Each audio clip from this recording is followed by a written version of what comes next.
Back in the 80s, I think the first album came out in around the early 80s, was Stanley Clarke and George Duke, two of my favorite musicians and musical heroes.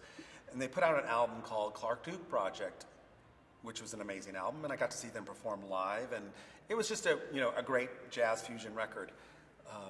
Take George Duke's funky music style with Stanley Clarke's jazz chops, and you just get this really unique music. Great album. But years later, they put out a second album, and I saw them perform again, and I started to get to know Stanley, and I got to do photo shoots with him.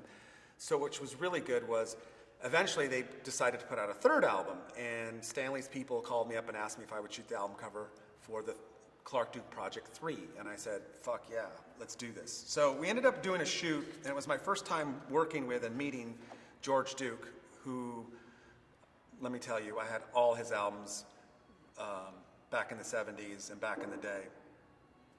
Great musician, a great artist, one of the greatest keyboard players and producers you'd ever meet, and one of the nicest guys you'd ever meet. So I got to do this shoot. We shot it at the LA Loft in Hollywood. Oh God, I have here, I saw them at the Circle Star Theater in September 4th, 1981. I think I even had that ticket stub still. Yep, there it is, September 4th, 1981. So I got to shoot that show. But I was such a big fan of these guys, so getting a chance to meet them and shoot them and then be part of their history with shooting an album cover, there's nothing better than that. Not for me anyways.